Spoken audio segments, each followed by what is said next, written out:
This program is rated 14 plus and contains scenes of violence and mature subject matter. Viewer discretion is advised.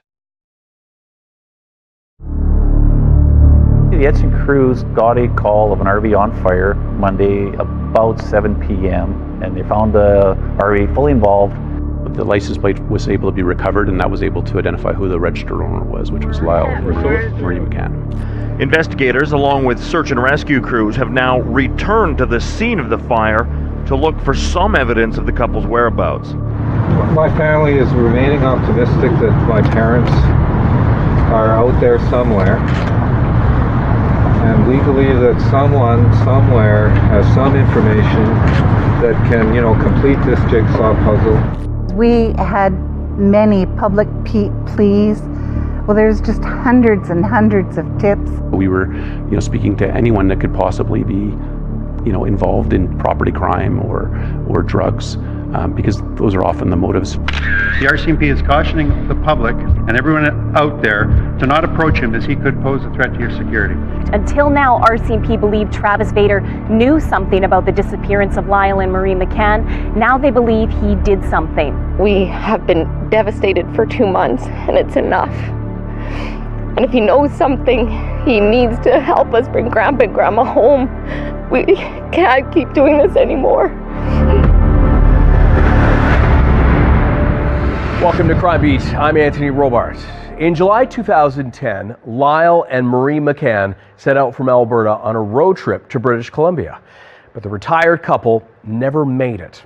When they failed to show up, their family grew frantic.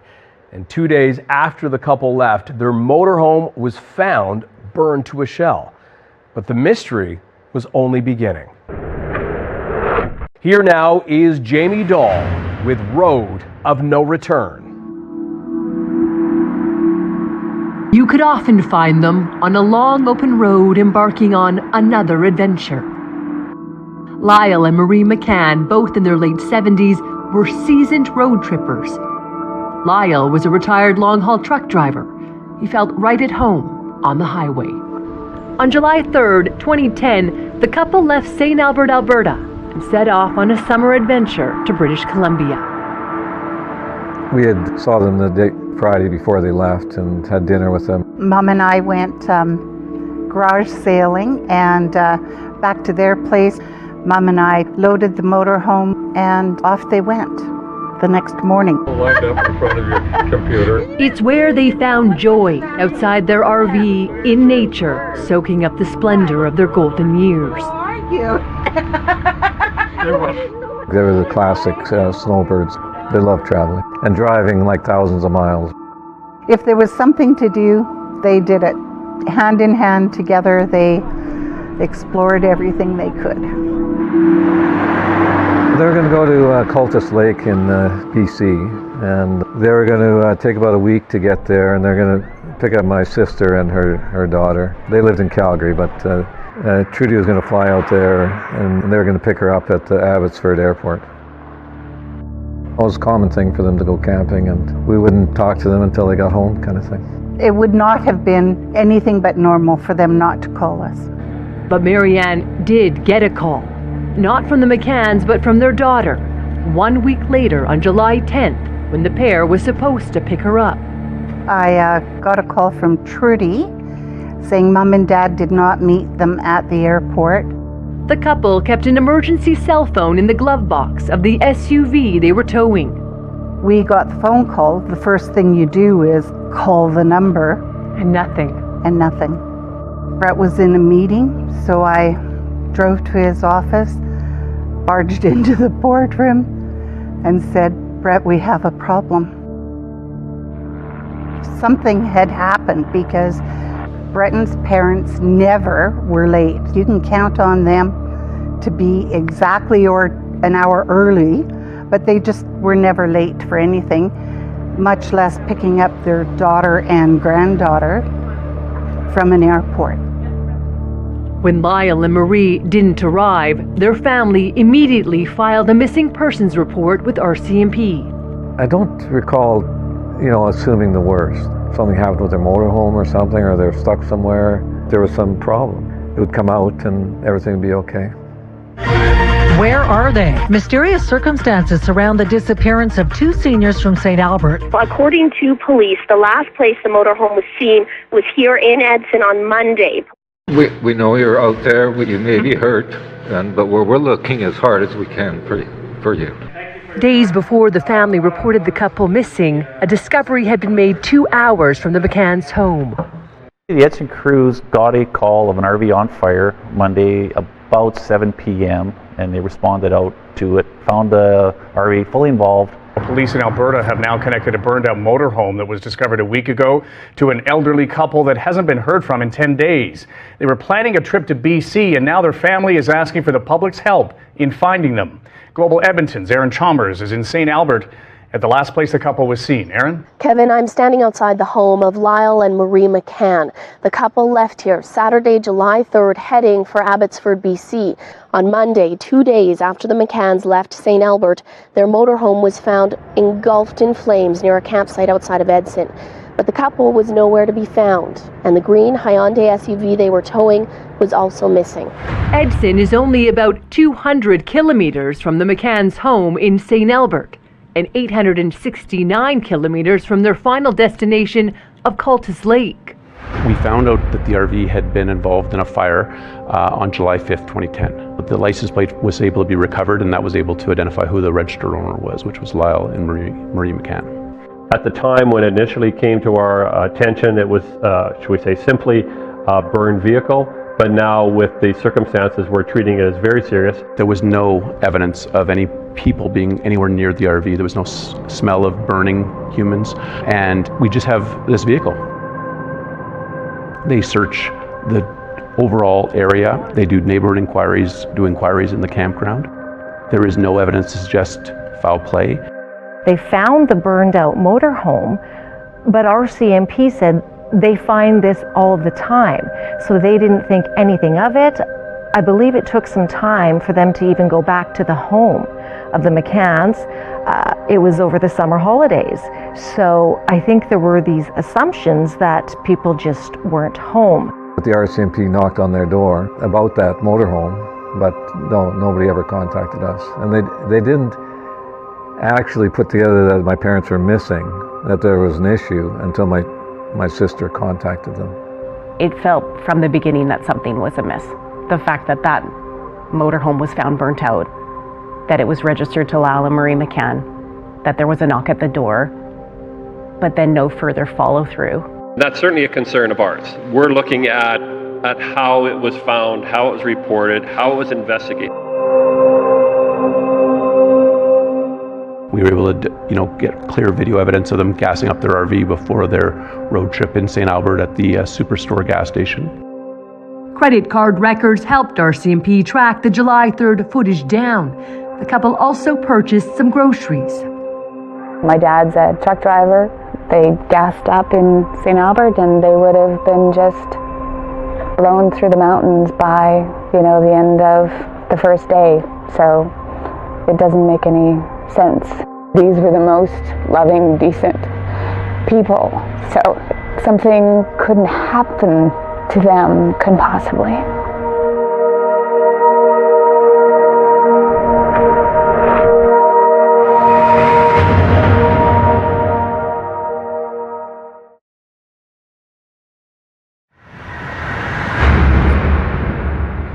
Welcome back to Crime Beat. As the investigation into the disappearance of Lyle and Marie McCann intensifies, police search for the missing SUV they were towing, hoping that will provide a clue to the couple's whereabouts.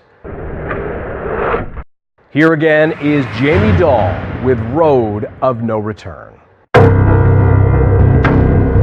We really need to find this SUV. Our whole family is very hopeful that, that they're somewhere, and they may be hurt, but that they're somewhere. And we're very hopeful that the public can help us, through this SUV, find our parents. Right now our investigators are following up on tips, on interview material, anything that we can work upon, trying to determine what direction of travel that SUV took from that area. Investigators, along with search and rescue crews, have now returned to the scene of the fire to look for some evidence of the couple's whereabouts. Can't really see my dad driving the motorhome into there.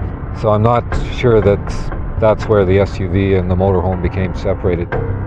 Late today, a possible break with word of a reported sighting of the couple's SUV in the Prince George area.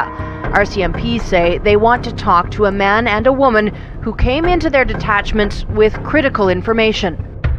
We don't know if it's still in Prince George. This was within the last 4 days, we're led to believe, but we do think that this information that they gave us is reliable. They had the plate number, they had the description of the vehicle. So that person, I believe, was convinced it was a McCann SUV, maybe even convinced about the license plate. But I can tell you that based on the investigation, there is no evidence to suggest that that SUV went to Prince George. So ultimately, was that tip a red herring? Yes, it was absolutely a red herring, and one that generated a fair bit of work.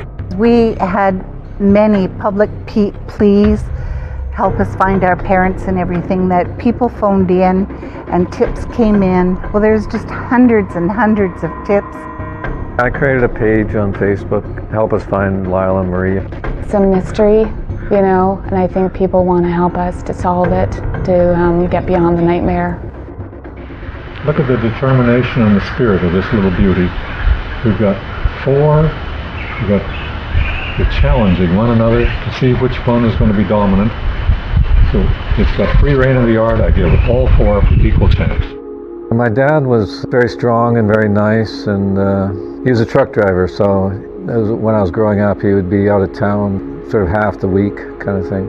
He had a steady route into BC. My mom she loved her home. She was an excellent cook. She loved making meals and having company, and loved taking care of people.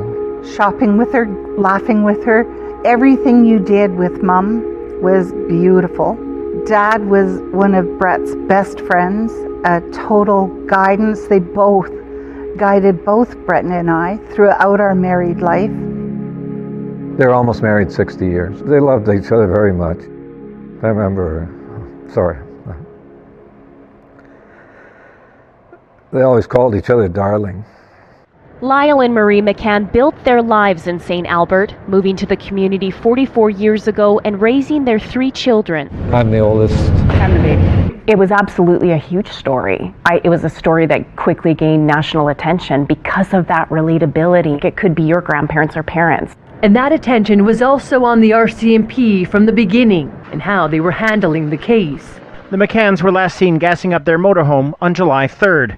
The burned-out vehicle was found in the bush 2 days later, but police admit they didn't properly follow up on the evidence. I think that a couple of mistakes have been made. The matter of the burned motorhome coming to light and being reported on the 5th, and the delay from there till the 10th. Well, I will say this, is that in any investigation, I've yet to see a perfect investigation. And so there's always going to be opportunities that with the benefit of hindsight, you're like, well, what could we have done this? Could we have done that? I just don't believe that there really was much to go on. On July 16th, 6 days after the missing persons report was filed, a break in the case. On a lonely back road west of Edmonton, police find the vehicle they've been looking for, a Hyundai SUV belonging to Lyle and Marie McCann, an elderly couple who disappeared on their way to the Lower Mainland. It was found near Carrot Lake, about 200 kilometers from the McCann's home, and now police fear the worst. We suspect foul play. Everybody can draw their own conclusions. This is completely out of character for someone not to have contacted, in this case, their daughter, and not to have arrived on time. I guess the best way to answer to that is we assume the worst and hope for the best.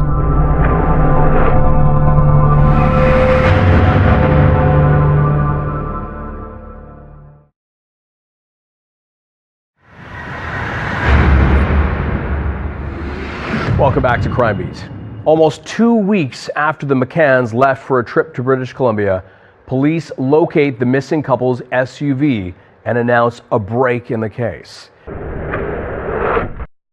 Here again is Jamie Dahl with Road of No Return.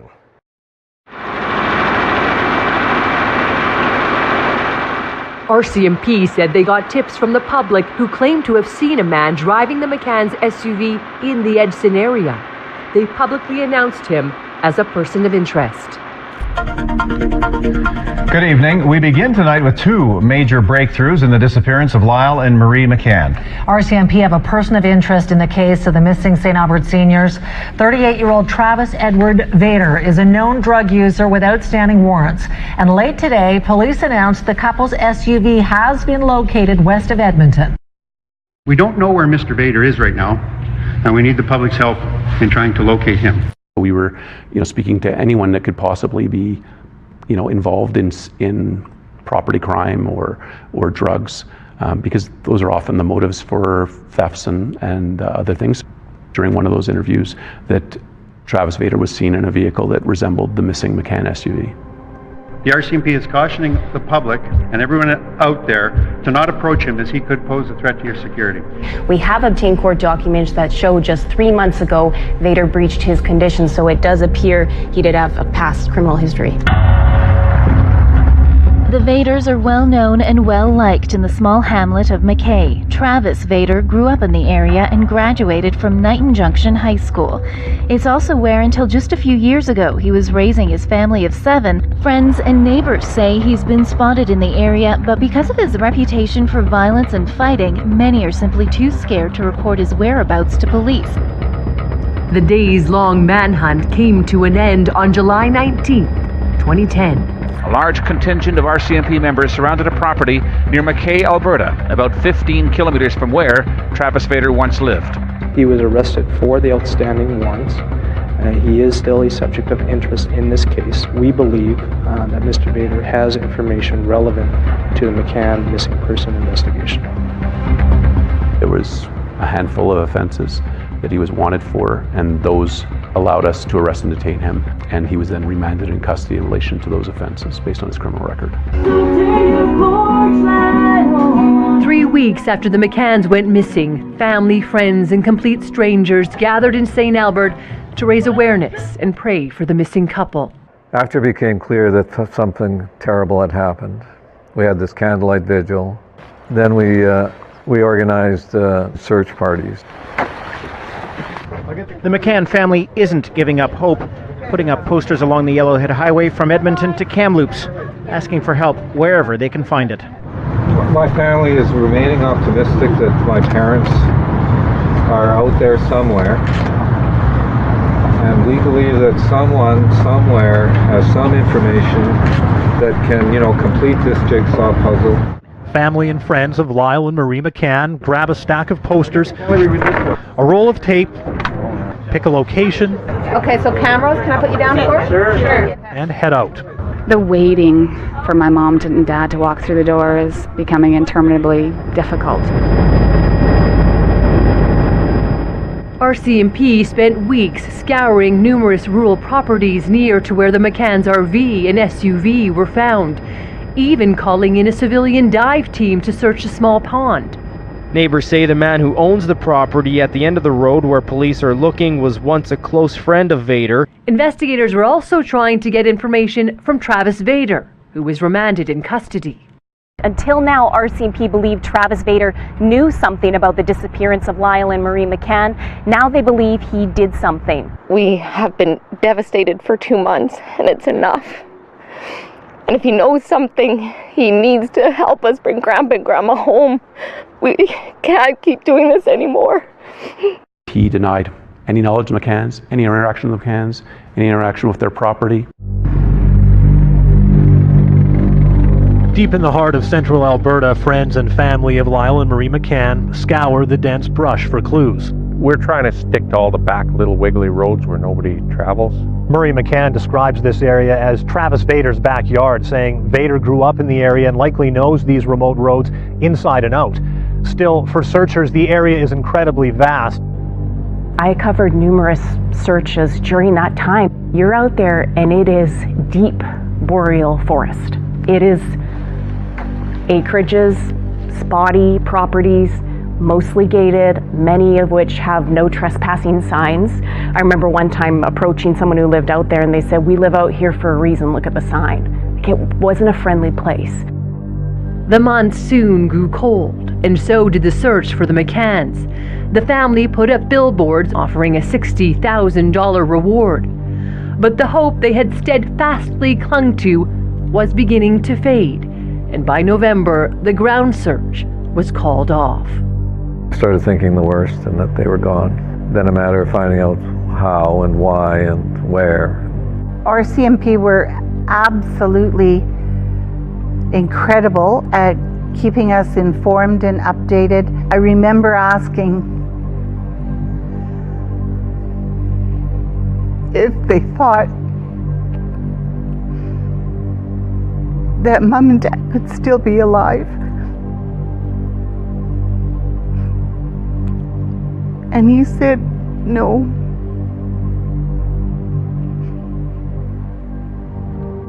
Just over a year after they disappeared, a court issued an order declaring the McCanns deceased. The family also decided to hold a celebration of life for the couple. The timing of Saturday's memorial service is no coincidence. The day marks what would have been Lyle and Marie McCann's 59th wedding anniversary. I want to stress that, we're laying my parents' memory to rest here, but we will never give up in terms of finding out what happened to my parents. Investigators have conducted dozens of searches, one as recent as a week ago, seized over 700 exhibits and 1,800 documents. They say they're making progress, but with each visit to their parents' empty home, the family's optimism is waning. Was there any part of you that still clung a little bit to hope that maybe they still were alive? No, not after that summer. Not for me, anyways.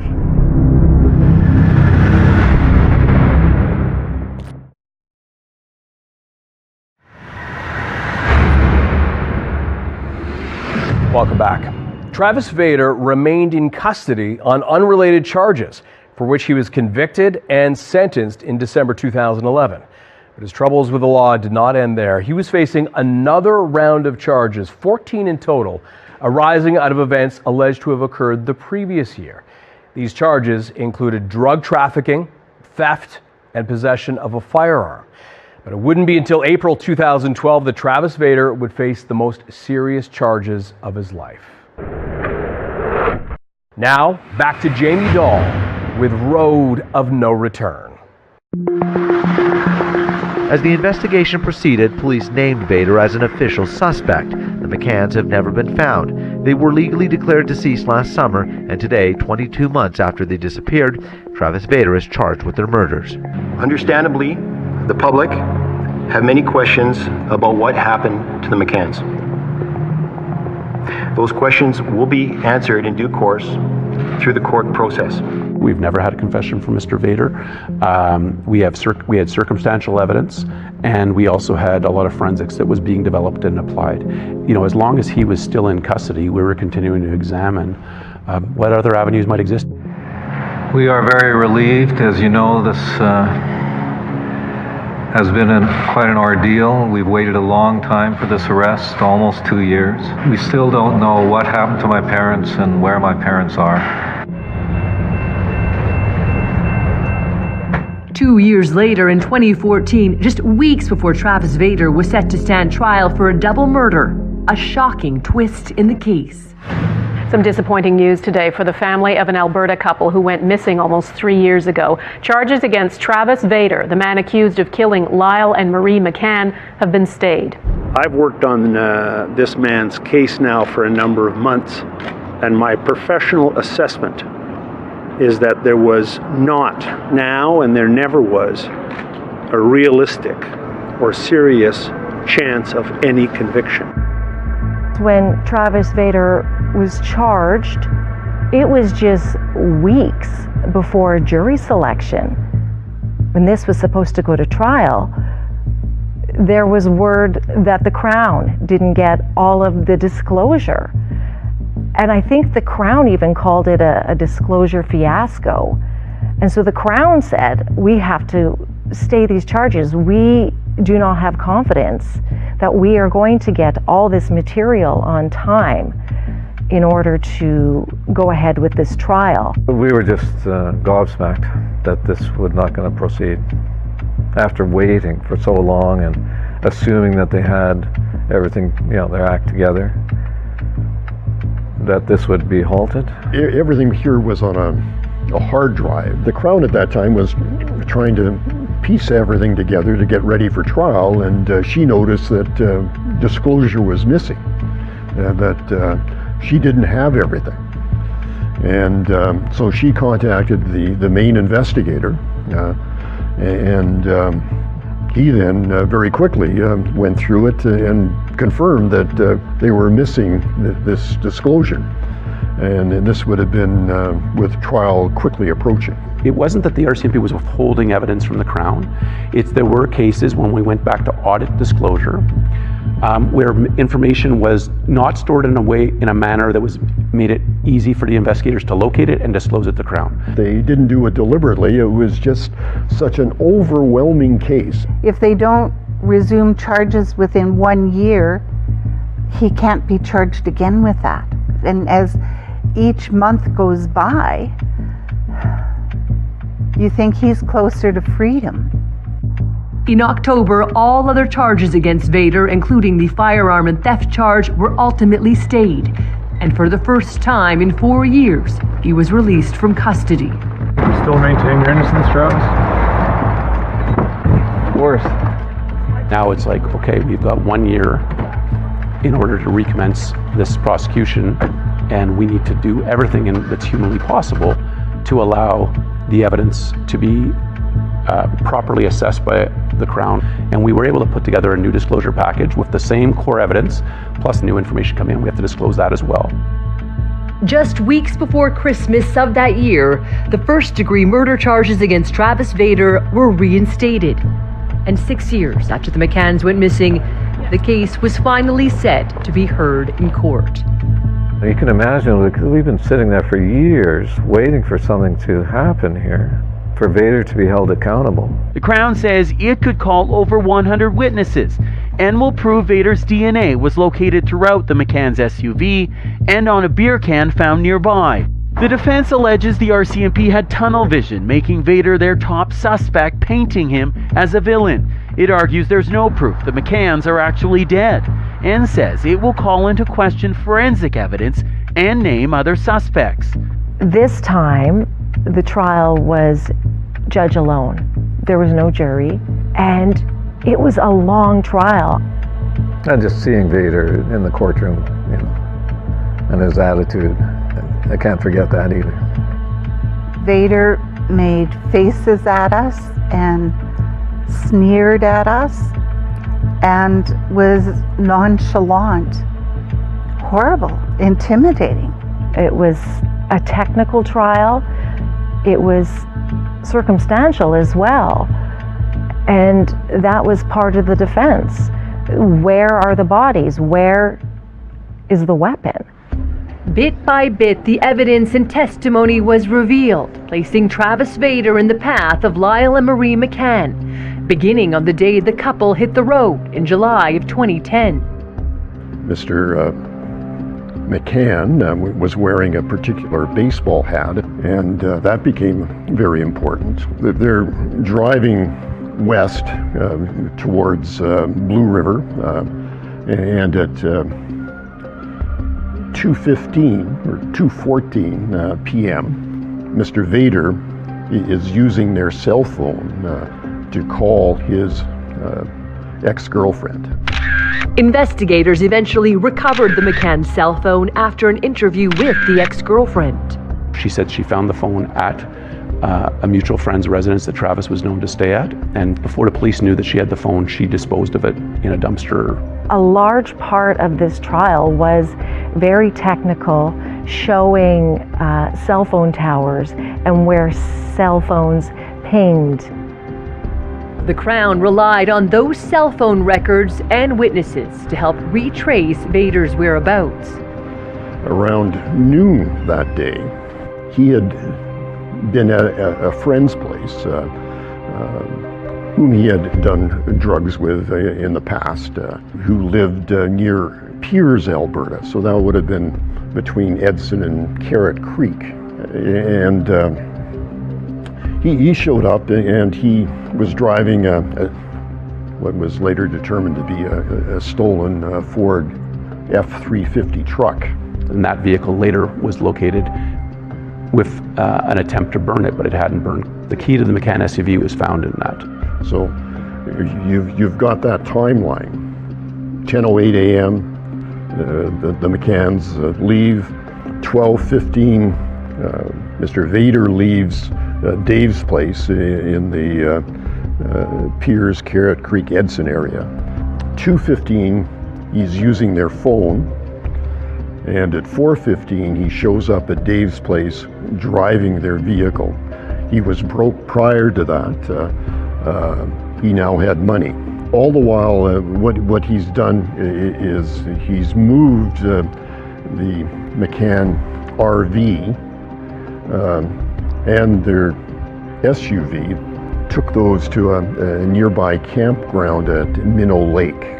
The campground caretaker did knock on that RV's door and never got anyone to come to the door because he was looking to make sure that they'd paid because they hadn't. On July 5th, the RV is found burning on a back road not far from the campground. I still think that my parents' bodies were in the motorhome, but the police said that they searched the ashes, basically, of the motorhome and found no trace of their bodies. We had anthropologists go through, just out of an abundance of caution, looking for any type of evidence that might reveal human remains. There was nothing found. But it was the evidence inside the McCann's SUV, found steps away from a roadside turnoff on Highway 16, the Crown hoped would help solidify its case against Travis Vader. DNA from Travis Vader, I think it was on the gear shifter, on the steering wheel. Mr. Vader bled small amounts in the SUV. His DNA is all over the inside of the vehicle. The significance as well of that Bogue hat is that it had a blood spatter from Mr. McCann. It also had a bullet hole in it. And the canned goods had Marie McCann's blood, and it was blood spatter on the cans. The blood spatter expert confirmed from the blood spatter that those items, the blood spatter would have been deposited on those items outside the SUV, that they were subsequently placed in the SUV, but whatever bloodletting had resulted in the death of the McCanns did not take place in the SUV. The RCMP had told us that when Mom and Dad left St. Albert, they probably stopped at a comfort station, and that's where Vader got in. Mr. Vader has always denied, to my knowledge, to this day denies responsibility for these deaths. But certainly the evidence that we had is on that day he had a stolen vehicle that was not functioning properly, and if he wanted to get another vehicle, one location that might be someplace that you could take a vehicle maybe without even needing to use force would be if people stopped and got out of their vehicle and left the keys in the car. So it's certainly my hypothesis. From the bullet hole in Mr. McCann's hat, I would expect that a firearm was used, but because we don't have the bodies, other means could have been used to kill them. But the evidence it clearly indicated that he robbed them and caused their deaths. The image that always comes to my mind is, at one point he killed them. He killed one while the other was watching. That's the image that I can't shake.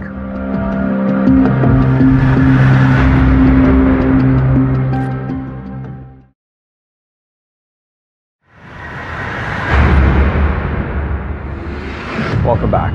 After nearly 6 years, the McCanns will finally see if justice will be served, as the man accused of killing their parents, Travis Vader, will learn his fate.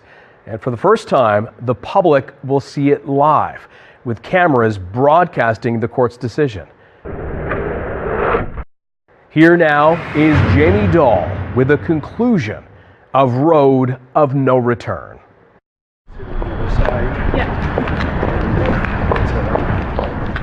This high-profile crime drew so much attention because of the accused. Travis Vader was free on bail during most of the trial, but was often late to the proceedings. He was eventually rearrested in May for allegedly testing positive for meth and allegedly contacting a witness, later charged with break and enter. It took, again, so long for this trial to wrap up, and it took months for Justice Denny Thomas to come to his decision as well. In his closing, Barish said the prosecution's case has fallen woefully short, and asking the court to fill in the blanks is reserved for vigilante justice. It's easy to conclude there's only one suspect if you only investigate one person, right? And then you say, if you can justify to yourself, well, there's no evidence about anyone else. Well, of course, because they don't look for it. I think in general it is difficult to prove a murder case, especially, or even a homicide generally, where you don't have bodies and you don't have a weapon, you don't have a confession, or you don't have any what we call direct evidence. But it's not impossible. This legal process has been a grueling marathon for everyone. Charges laid, charges stayed, accusations of RCMP bungling. Now the family, not presupposing a decision, hopes for justice after a 3.5-month trial. We're just on pins and needles waiting for the verdict. This is the longest case that I've done continuously in my career. After 40 years, absolutely. The justice will deliver the long-awaited verdict Thursday in Edmonton on camera, the first time media has been allowed into a criminal trial in Alberta. Local media, a group including Global News, put in that request saying we would love to have the outcome of this trial, the verdict, live streamed so people can understand the justice system, so they could see that in fact justice is being served. I remember it was a charged energy in that courtroom, and we had to move to one of the largest courtrooms in that building because there was so much interest. Good morning, Counsel and Mr. Vader. It's not like TV. You don't just instantly hear the verdict. You don't instantly hear guilty or not guilty. I know that Justice Thomas went through many of his reasons. I find beyond a reasonable doubt that Mr. Vader's motivation to interact with the McCanns was to steal their property. Violence occurred in the interaction between the McCanns and Mr. Vader. There was bloodshed. A gun was discharged. Linking the facts I have found, there is no question that Mr. Vader committed homicide. The McCanns are dead, Section 22 sub 4 of the Criminal Code. A homicide is murder, Section 230 of the Criminal Code. If Mr. Vader killed the McCanns, 1, during commission of a robbery. On the 2 counts of first-degree murder, I find you, Travis Edward Vader, not guilty. But Travis Edward Vader, I do find you guilty of the lesser and included offense of second-degree murder of Lyle and Marie McCann. Today's verdict is a huge relief to our family. This has truly been a marathon. First, we need to thank, from the bottom of our hearts, the RCMP and the Crown prosecutors. It was a wonderful experience that so many people cared and were in that room with us celebrating that justice was going to be served. This is the end of the road. This vindicates everything. This is fabulous. It was such a terrific feeling. 6 years later, I have to stand down. I'm sorry, Mom and Dad, I can do no more. I hope that someday, somehow, you will be found. I take joy in the legacy that you have left behind in your children, your grandchildren, your great-grandchildren. Our memory of you will last forever. Thank you. Almost immediately, legal experts were tweeting out saying, "This is wrong." This section 230 of the Criminal Code no longer exists. Within seconds or at most minutes, it became very clear that he was convicting Mr. Vader on the basis of a defunct law, a dead letter law. Legal experts say it's possible a mistrial will be declared, but it's also possible the justice could change his ruling. Based on his pre-existing findings, based on the evidence as he evaluated it in his written decision, he could convict Mr. Vader of manslaughter. We want to review the decision.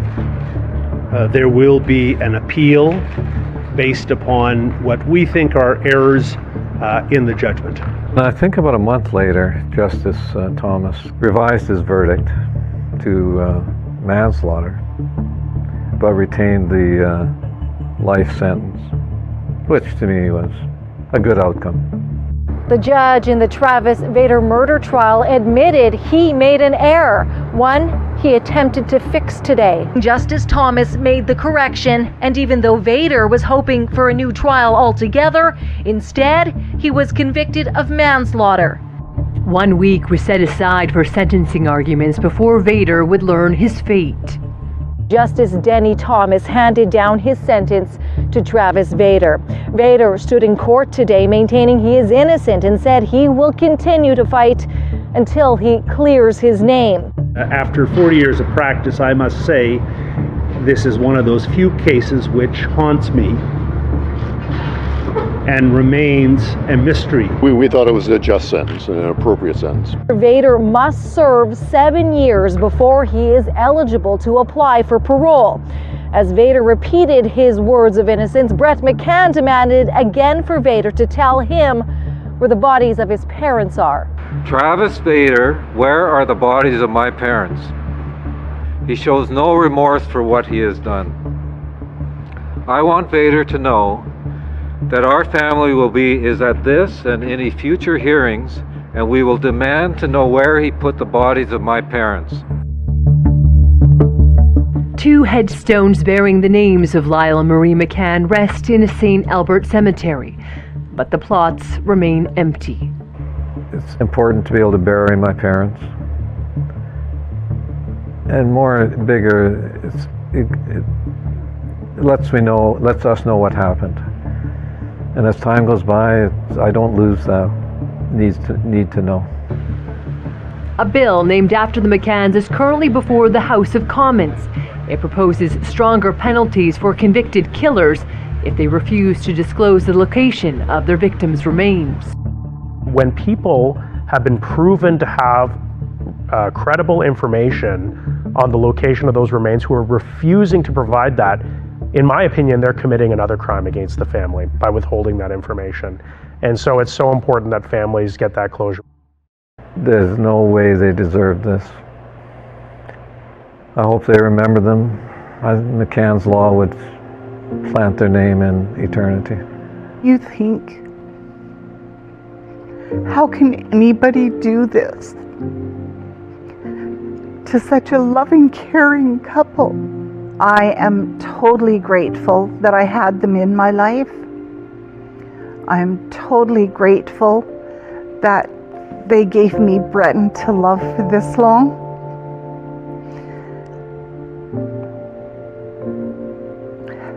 I want to say that one day this will all be over,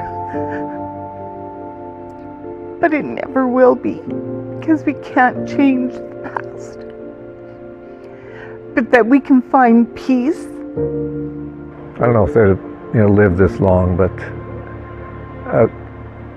I would have so wanted to be with them in their later years. They met my grandson, but they never saw my granddaughters.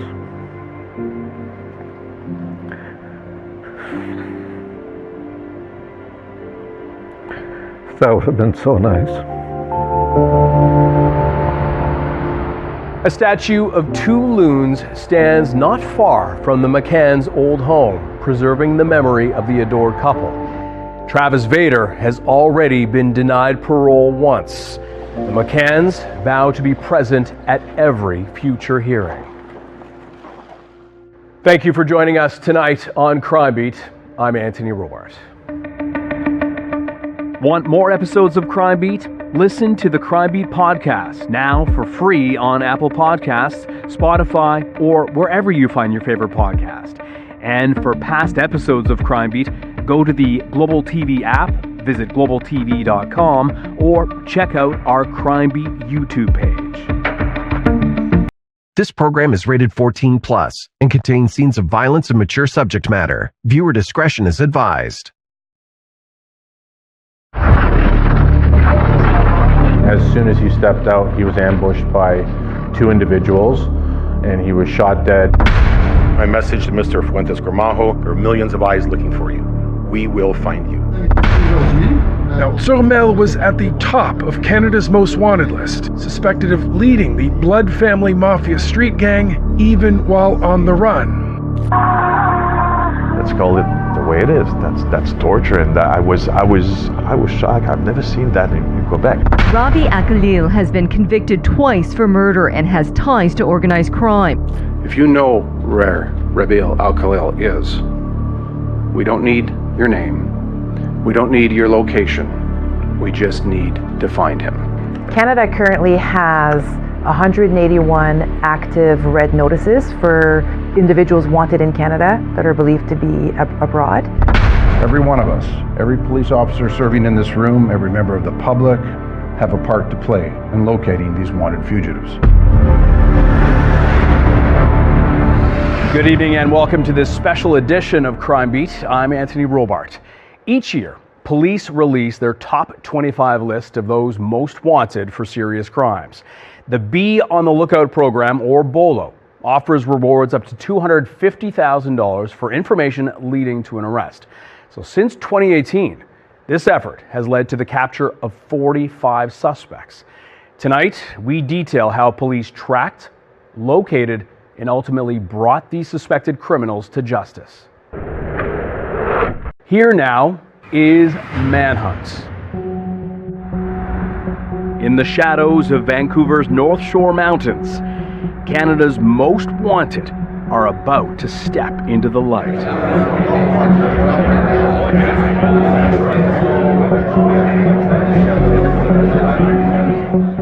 To make our new Top 25 more real than ever before, we decided to invite all our top 25 suspects to this announcement. We're trying to make this as real as possible. Make no mistake, these dangerous individuals are somewhere among us. The physical traits of each model behind me matches the fugitive that he or she is portraying. The models behind the masks are police officers from across Canada, asking you to be on the lookout. Look at their faces. Remember their faces. Right now, all our top 5 suspects have a reward of up to $100,000 for any information leading to their arrest, including their new number 1. You don't make it to number 1 of Bolo's top 25 for stealing a car. You're at the top of this list because we believe you pose a serious threat to any person in any place where you may be. Brian Fuentes Gramajo fits that bill. In this case, it's first-degree murder. On the surface, we're talking about the death of a young man who was shot and killed in a parking lot of a Toronto mall on July 17th of this year. It was 6:13 in the morning, so the mall was closed at the time. The call came in for a shooting at Yorkdale Mall, which is a big, prominent mall in Toronto, right off the 401. So the call came in, I was at home, call came in for a shooting homicide, and I remember making my way to the scene here at the mall. When I pulled up, I could see the rideshare vehicle just outside entrance number 3 over here. It was 6:13 a.m. when police were called to the north parking lot of Yorkdale Shopping Centre for a shooting. When first responders arrived, they found a man in his 20s lying on the sidewalk next to this blue Honda Civic, suffering from gunshot wounds. The deceased at that time was exiting a ride-sharing company vehicle, and as soon as he stepped out, he was ambushed by two individuals, and he was shot dead, and he was pronounced deceased right at the scene. Police uncover the attack was caught on multiple cameras. Picture this. There are people starting out their day, going to work, people pulling into the parking lot, commuters, going about their business. All of a sudden, two guys jump out of a motor vehicle and attack someone and take their life. It's pretty brazen, it's loud, it's fast, and people scatter.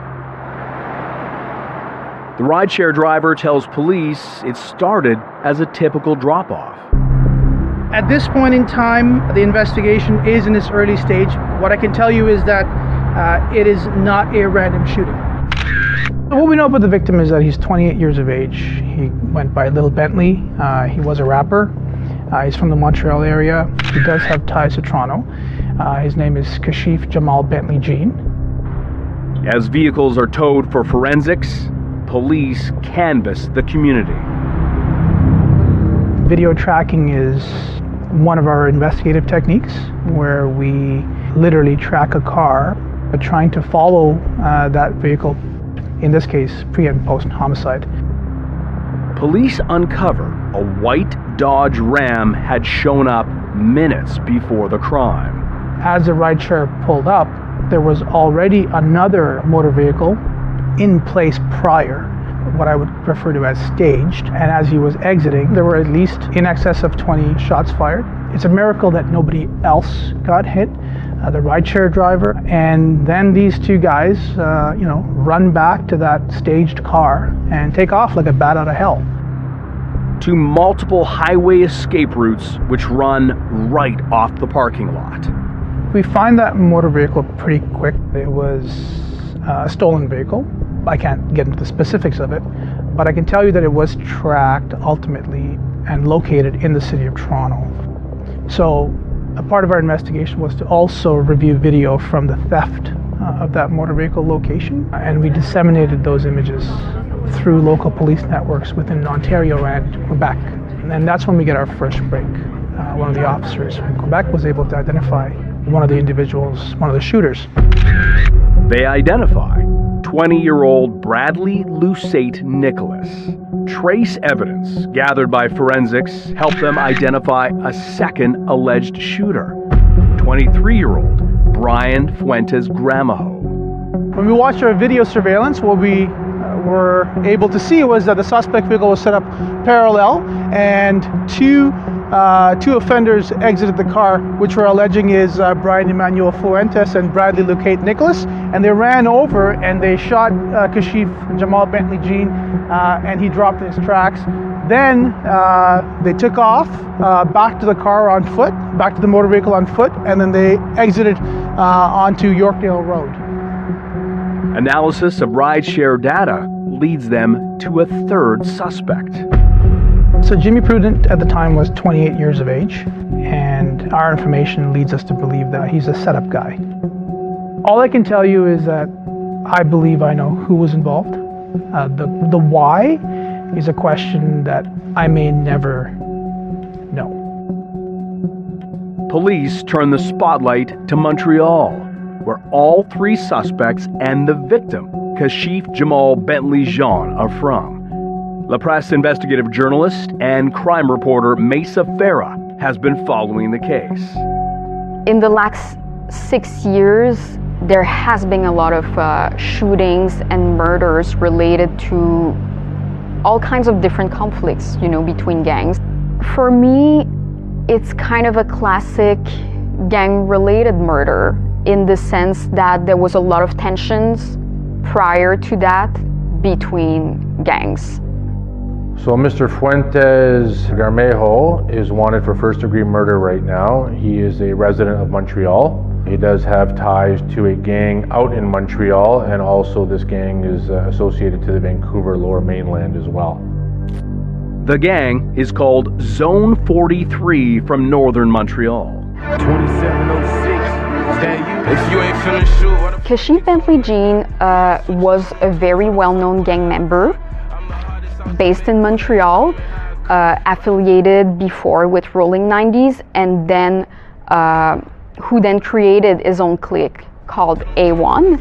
He was also affiliated with Zone 43, which is a gang from Montreal North. So he was known also as Lil Bentley.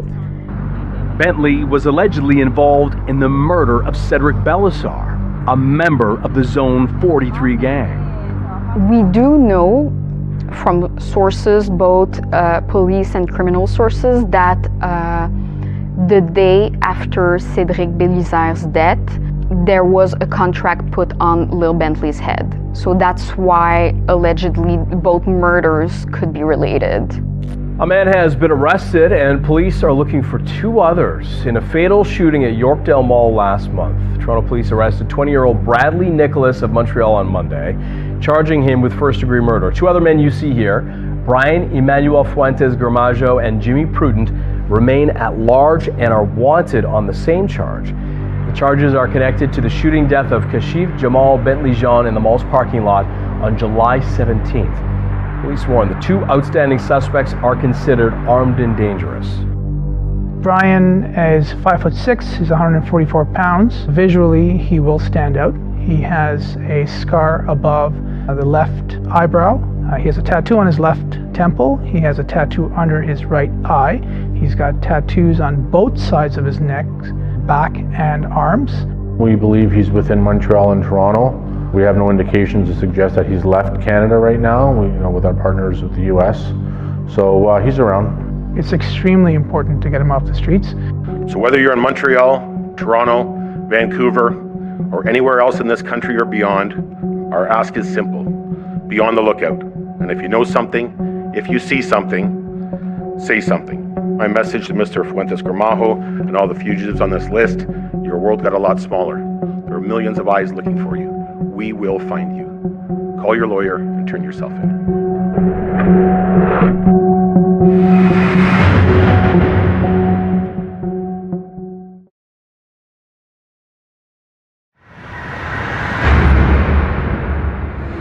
Welcome back to Crime Beat. When the nation's most wanted are believed by police to have fled the country, the hunt immediately goes global, forcing authorities to rely on international forces and tools like the Interpol Red Notice. Case in point, Quebec's Dave Pic Turmel, Canada's #1, alleged to be hiding and running his operation from Europe. Here now is Mike Armstrong with Manhunt. Ceglie Messapico, on the outskirts of Rome. An ancient town known for its stone walls and its vacation rentals, and most recently, one very wanted guest. Well, there have been reports and rumors for months that Dave Pic Turmel may be in Europe, possibly Portugal. Well, as it turns out, his most recent and last hiding spot was in the suburbs of Rome. Now, Turmel was at the top of Canada's most wanted list, suspected of leading the Blood Family Mafia street gang, even while on the run. Wherever he is, he seems to be pulling the strings on a lot of things happening in our communities. The Blood Family Mafia is a street gang, according to police, led by a Dave Pic Turmel. His Facebook profile may say he studied at Harvard. He did not. Turmel instead, according to police, leads a network of dealers and is refusing to give the Hells Angels a cut. The BFM gang has been at war with the Hells Angels for more than a year in a conflict over drugs. Traffickers normally pay a 10% tax to the Hells to sell on their territory. The BFM refused and fought back. Failure to pay tends to mean conflict. Félix Séguin is one of Quebec's top crime reporters. A large percentage of the murders that occurred in Montreal, in the surroundings, in all the province, are somehow related to the payment or the absence of payment of this tax. To force his point, police say Turmel's men have resorted to a level of violence inspired by Mexican drug cartels. Dis-moi que les motards, c'est des salopes. Les motards, c'est des salopes. Dis-moi que tu vas travailler pour BFM. C'est choquant au niveau des policiers parce qu'effectivement, il y a la violence. Bon, il y a tout... Well, it's shocking for police officers. The criminal world means violence, inevitably. There was a certain level of violence within their group which they themselves managed. But now, when it's reached the point where there are attempted murders, mutilations, kidnappings, it takes the game up a notch. And that's why there's a lot of police pressure right now.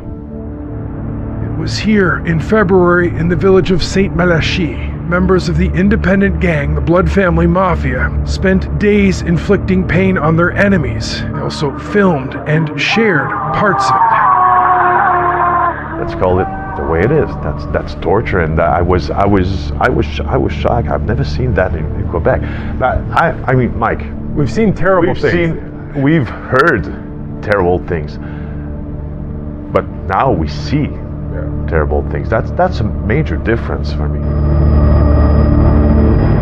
On veut montrer notre puissance. They want to show their strength with it. It lets them scare people. Instead of my enemy going after me, he's so scared that he won't even do battle. A war not fought is a war you've won. Une guerre gagnée, c'est une guerre qu'on fait pas. Everything changed with the February kidnappings. There was too much media attention, and police went after the independent gangs. The suspects that we're looking for that are not in Quebec, we're working with different authorities. I'm not going to go into too much detail. 33 people linked to the Blood Family Mafia were arrested, rounded up basically in a weekend. Turmel is believed to be in Europe, possibly moving between Portugal and Spain, but still directing henchmen. Même si le boss, le chef... Ronnie says if a gang's boss is in prison or in exile or on the moon, if he's not dead, he's still active. As soon as that was clear for the Quebec police that Dave Turmel was waging this war from abroad, they asked Interpol to help them catch him. Interpol put out a red notice for Turmel, and Quebec's new Fugitive Apprehension Unit has been tracking him. We had information could be in so many countries, probably about 10. So in Europe, in Africa, in South America. So there was tips for about many countries. They were close to catching him in Portugal. When Dave Turmel was in Portugal, he was with one of his friends. His name is Rubens Denis. And the Portuguese police finally caught Mr. Dennis in a hotel in Portugal, and Dave Turmel was at the same place at the same time. We learned that if he was there 8 minutes before, he would have been caught with Mr. Dennis. Police believe he then went on the move in Europe. People, they know that they are number one, so they have to change their habits. They have to move from a safe place to another, and that's what we want, because they will commit error. When we feel that we are approaching him, then all people are putting more effort to locate the fugitive, and that's what happened. Tracking him down in Italy. We have information that he was in Italy. We were able to locate the precise address, and then we asked Italian authorities to go forward to do the check. Italian police chose to strike at nighttime to have the benefit of the surprise effect that could help them arrest him really quick. Turmel was found in a small short-term rental apartment on the outskirts of Rome. Police say he tried to barricade himself inside when they arrived. When he surrendered, they say he gave them identification with a fake name. But what we learned is he was living on 5 different identities.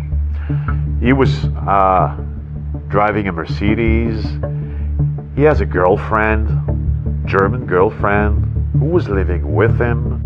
Italian State Police shared this photo Friday. 2 officers standing in front of a table with several items, including a Canadian passport and a Quebec driver's license. Police say in capturing the 29-year-old, they also seized drugs, several SIM cards, and some sort of ledger.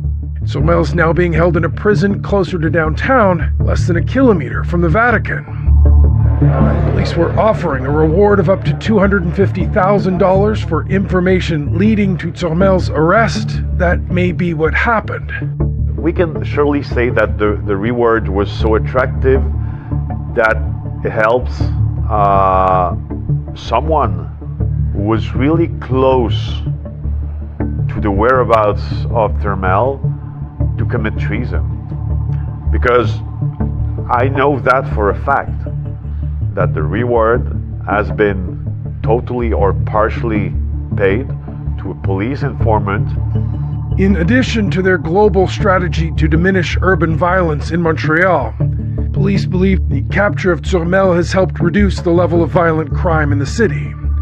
Turmel now awaits extradition home to Canada.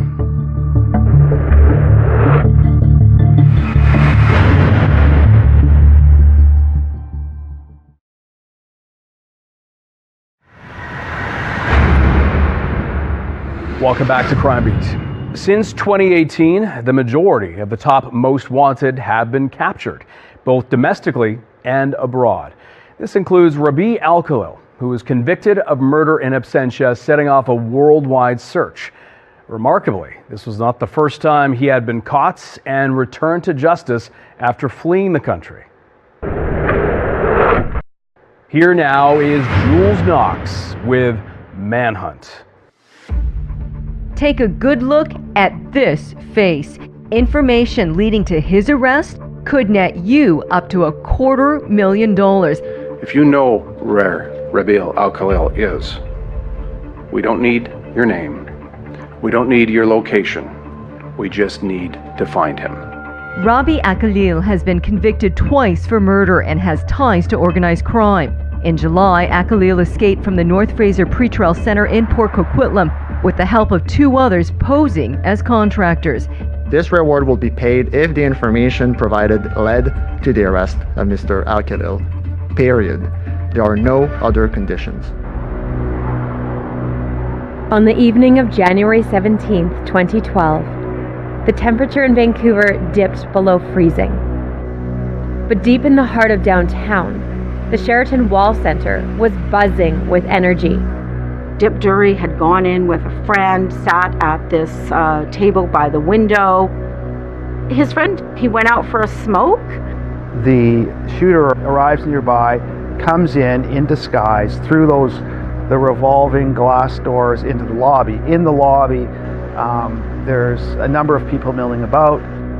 And the shooter literally walked up to the table when Dury was there by himself after ordering food and shot him point blank range. Police swarmed the hotel after the 8:45 p.m. shooting.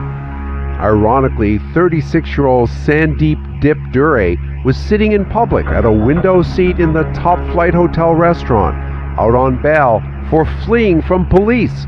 But apparently he couldn't flee from a rival gang. The whole Dury family was very high profile here. You know, we not only knew that it was gang related, we had a good sense of who would have been behind it. Across the country, in Toronto, College Street West is the cornerstone of Little Italy. The neighborhood is home to the city's oldest gelateria, the Sicilian Sidewalk Cafe. On June 18, 2012, 5 months after the Vancouver shooting, Eurocup fans packed onto its patio for the game between Italy and Ireland.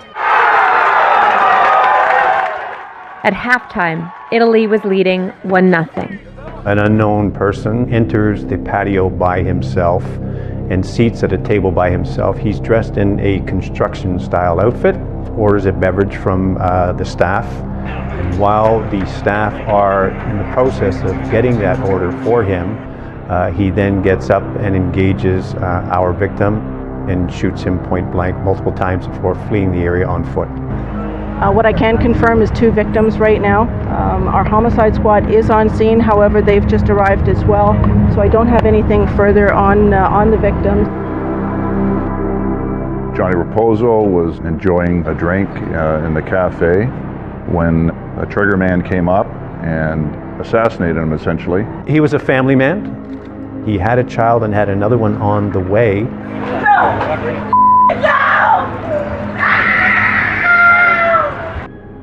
Police say Raposo, also known as Little Johnny and Johnny Maserati, was targeted.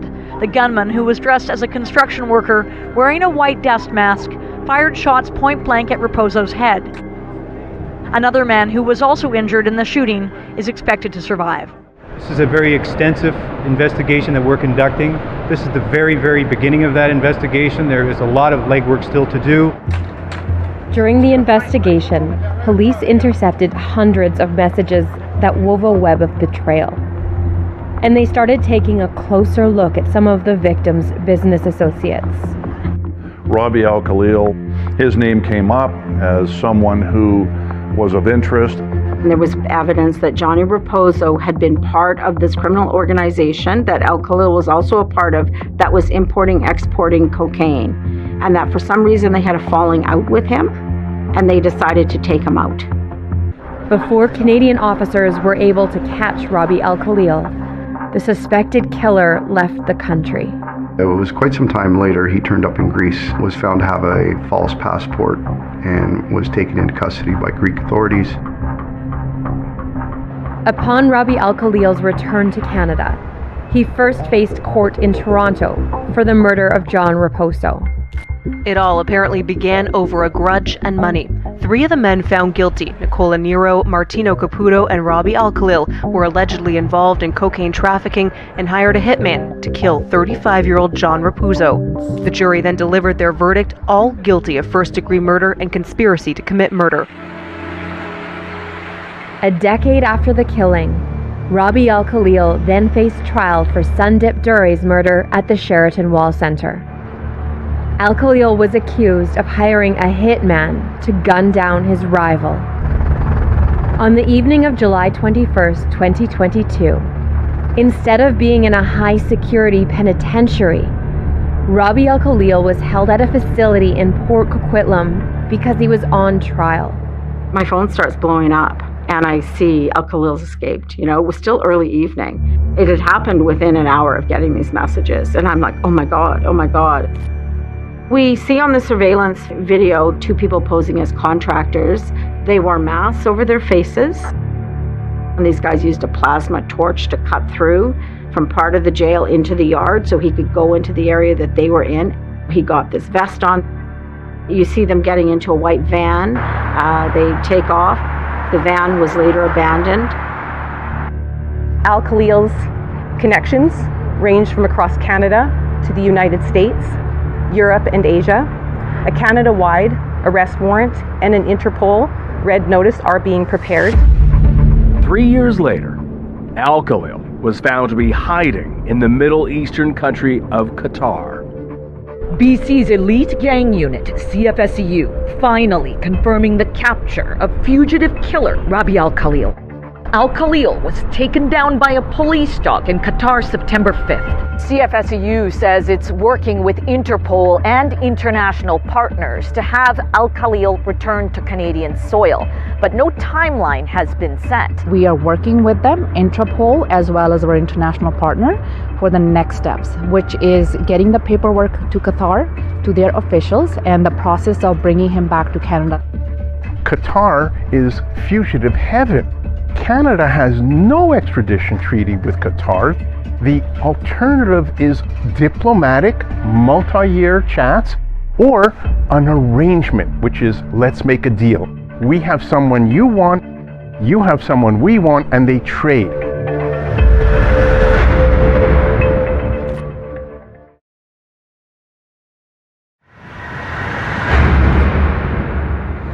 Welcome back to Crime Beat. The Bolo Reward Program is a key weapon in the hunt for Canada's most wanted. By widely posting images and details of alleged crimes, the program makes it very difficult for those suspects to hide from the public eye. In the case of Jonathan Ouellette-Gendron, that international exposure, according to police, was one of the reasons why he turned himself in. Here again is Jules Knox with Manhunt. It all started here on May 19th, 2022 in Saskatoon. Nestled among the green, tree-lined streets is a condo complex at 710 Melrose Avenue. 911, where's your emergency? At 10:37 at 710 Melrose Avenue. On the third floor, our complainant just heard something shooting off, possibly a BB gun. Then a male went running. Our complainant's unable to get a good description of the male just off Blackclover. 10-4. The code was unknown call for service complaint. Yeah, control. This male is on the ground here, bleeding. We're just going to see whether he's got any pulse, but we need him near her now. So I was the second person on scene, just behind the first patrol. So I found the victim in the fetal position, just west of the main entrance in the parking lot. Didn't know who he was, didn't know what was going on. There's no one else really on scene. I just made sure there's no suspects in the area that may have firearms. Walked up to him, started to announce police just to try and get like a verbal response. He was unresponsive. As I started doing those compressions, I noticed like blood was coming out of his abdomen, and I assessed his abdomen and saw multiple gunshot wounds, like some along his belt line, one by his belly button, and that was the one that was like, every time I did a compression would spray blood out. His eyes were open, he was unresponsive, he wasn't warm to the touch. I could see he had duct tape on his face, like it was adhered to one side of his face, but it had been like pried open but left stuck to the side of his mouth, so I kind of presumed it was like taped on across his mouth. And then on his wrist he had white like zip ties, so like right then and there I radioed that like this is a murder. Our tactical support unit was working at the time, so members went in with patrol to help clear the scene. As they arrived, and they now have a body down in the parking lot, they can tell quite quickly that it's gunshot wounds, so they know they're dealing with a firearm. They go into the building and they're able to literally follow a blood trail and blood smears through the apartment building. Some blood in the hallway led them to one apartment, and then they also noticed blood leading to another apartment that they had to verify and make sure that wasn't our crime scene. So ultimately they did determine what our crime scene was. It was an empty apartment. There was definite signs of a struggle. There was bullet holes throughout the apartment. There was blood in the apartment. Furniture was knocked over. They did locate some zip ties and some duct tape in the apartment as well, which led us to believe that this was possibly more than just a random shooting. The victim was identified positively by our forensic analysts. They were able to determine his identification through fingerprints. The man found murdered in the parking lot of a Saskatoon condo complex was identified as 29-year-old Brandon Baxendall. I was definitely in shock. I didn't really believe it. He was always quiet and taking in everything around him. He wasn't a show-off and didn't have to be the loudest person in the room to have a strong presence. The couple had been together for nearly 8 years. He was a dad. He had 2 little kids, a little boy and a little girl. When was the last time you heard from Brandon? About 20 minutes before he was killed. I was with both my kids at a sporting event. We were planning to have him come and pick up our son. He said he would be there right away. He just had to do something quickly, and then we didn't hear back from him. We believe that Brandon was there to either buy drugs or deal drugs. When he got in there, we believe that he was overtaken by 2 or 3 individuals. He was put in zip ties. He was much bigger and much more fit than the people that were trying to do it. We also learned after the fact that he was armed. My belief is that they were probably going to try and attach him to a piece of furniture to keep him somewhere, and that he found an opportune time as they were attempting to do this to him to then fight back. And we believe he was able to escape the zip ties, and once that occurred, a gunfight ensued. And once the gunfire ended, there was approximately 8 rounds fired. Once that ended, everyone fled the scene. So what we're gonna have is Ali running first. He'll be reaching at his belt area in pain. He had been shot. And then shortly behind him will be Olet Gendron. Muhammad Ali was familiar with the area. Olet Gendron didn't realize about this drop, I don't think, or in the panic kept running. He actually falls off of this little precipice, drops a bunch of items, including some of the zip ties. He gathers himself, gathers his items, and then continues after Ali.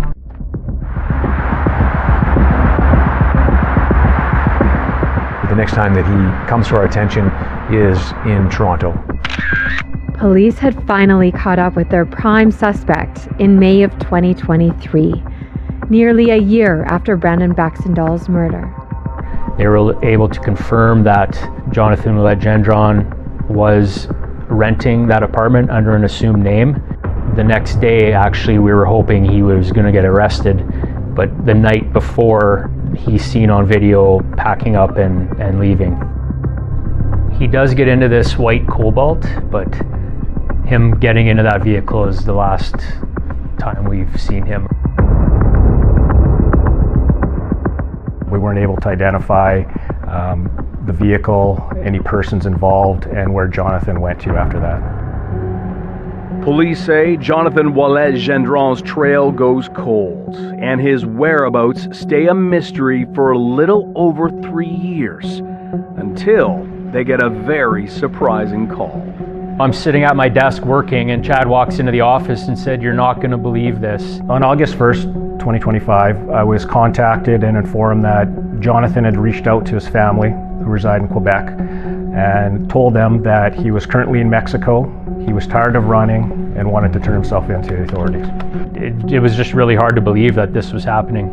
After being notified, I reached out to Jonathan's family, and they actually put me on a three-way call with Jonathan. So he told me that he was tired of running, he was in Mexico, he was healthy, he was worried about getting arrested in Mexico and ending up in a Mexican prison. You know, there was a lot of media blitz, there was a lot of work done by Crime Beat, by Bolo, by the Saskatoon Police Service. Jonathan was well aware that he was wanted. He was aware of the $50,000 Bolo reward. He told me during the interview that he would monitor the internet from time to time, and he actually even watched one of the Global Crime Beat episodes featuring him, so he was well aware of that. So he wanted to turn himself in to Canadian authorities and just move on, get this over with. They discover what happened after he left that apartment in Toronto. In the middle of the night, he jumped in a car with his belongings and he went to Montreal. And he stayed in Montreal for approximately a month. And then he knew that he needed to get out of Canada. How he did that, which was quite interesting, was he went to a First Nation community that is situated along the Canada-United States border. He paid people to take him across a waterway into New York State by a jet ski. Once he was in New York, he took a bus to San Diego, California. Once in San Diego, he hired some other people to transport him illegally across the border into Mexico on a motorcycle. The way he describes is you hop on the back of the motorbike and they just don't stop. They just weave in and out of the traffic, accelerate, and they're gone. And then he's in Mexico.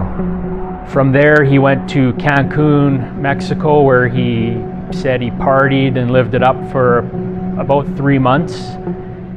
And when the party scene got too much and he was out of money, he decided to go to a little surf town in Mexico where he got a job, a legitimate job, he said, working construction.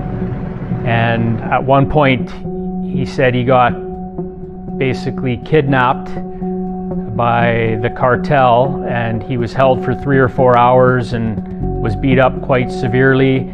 They were demanding money from him. They knew that he had a $50,000 reward against him from the Bolo program. He described that as being a wake-up call to him. So that's what kind of started the thought process of turning himself in. Because in my 24 years of policing, this was a first for me. I had a wanted male, he's wanted for homicide.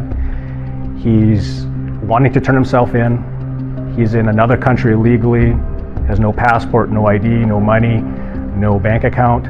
And how do we get him back to Canada safely? So we were able to get him on a plane, and we had officers waiting in Montreal to arrest him. So once the plane landed, officers went onto the airplane and arrested Mr. Ouellette-Gendron. Very emotional.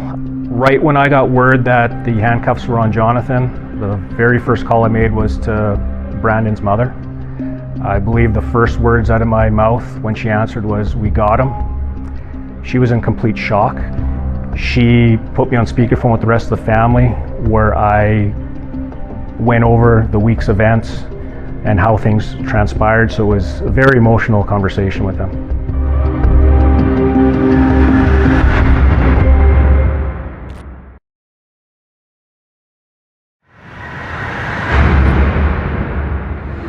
Welcome back to Crime Beat.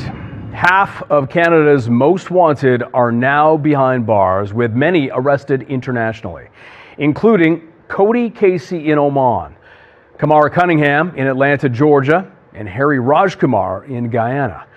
One police organization has been instrumental in helping track them down: Interpol. Crime Beat got an inside look at how they operate across continents.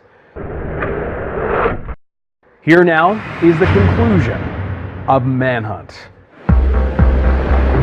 After 11 years on the run, an infamous BC man wanted for murder has been arrested in Isla Verde, Puerto Rico. After more than a year on the run, one of the province's and the country's most wanted fugitives has finally been arrested and taken into custody south of the border in California. A convicted gun trafficker has been arrested in the United States. After more than 6 years on the run, one of Canada's most wanted suspects is behind bars tonight. Police say Harry Rajkumar was located and arrested in Guyana in December and has now been extradited back to Canada. Once they go abroad, Canada has to interact with multiple police forces around the world. And they do that through Interpol. Interpol, the organization itself, is known as the largest police organization in the world, and there are currently 196 countries that are members of Interpol. Interpol was created in Vienna, Austria in 1923, and the purpose was to capture fugitives. There are 19 databases that Interpol has that allows law enforcement around the world to access information in real time. So if we know of a fugitive that is traveling somewhere or potentially in another country, the Interpol will allow us to just connect with the other country right away to gather whatever information that we require. There's a database on stolen cars. So any country could run a car and then would know if it's stolen in another country. It could be a stolen work of art. It could be a DNA. It could be a missing person. If anytime somebody runs and there's a hit against a database, automatically the NCB will get alerted.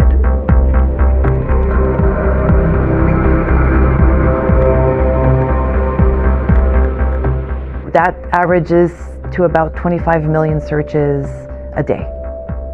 So if you do the math, it's 293 searches per second. We also have an international network of RCMP liaison officers.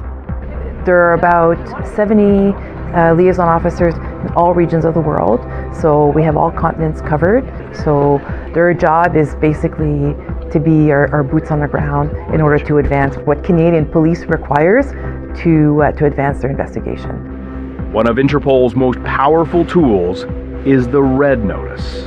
It's an alert that is published to all 196 countries member of Interpol. A picture is going to be in the Red Notice. Fingerprints are going to be on the Red Notice. There's going to be a summary of the occurrence, so what happened, and the crimes that they're wanted in Canada. I mean, it's normally serious crime, which could be, murder, organized crime, terrorism, major frauds.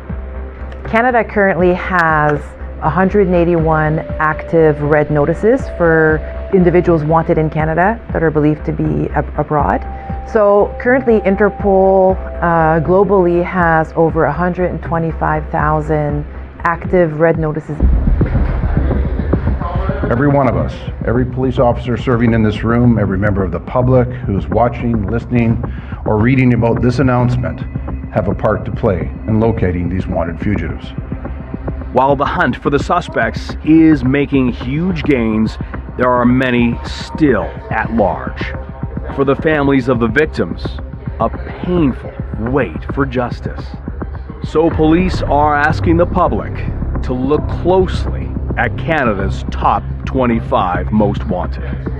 Catherine and a number of her associates were involved in a auto theft ring. She is wanted for murder. It was on August 8th of 2024. Catherine fatally stabbed one of her associates who was at the time a 16-year-old youth and left him for dead. Mr. Barry's wanted for second-degree murder in Toronto. Innocent 43-year-old male. Simple argument on a sidewalk. Words were exchanged and Mr. Robertson Barry turned around and had a firearm on him and shot him for no reason over a simple verbal comment that was made. We just ask the public to be our eyes and ears. They don't have to become involved. We're not asking them to apprehend anybody, but if they see something, say something. For the latest on Canada's most wanted, you can go to boloprogram.org. If you have any information, you are asked to call Crime Stoppers. Thank you for joining us tonight on Crime Beat. I'm Anthony Robart. Want more episodes of Crime Beat? Listen to the Crime Beat podcast now for free on Apple Podcasts, Spotify, or wherever you find your favorite podcast. And for past episodes of Crime Beat, go to the Global TV app, visit globaltv.com, or check out our Crime Beat YouTube page.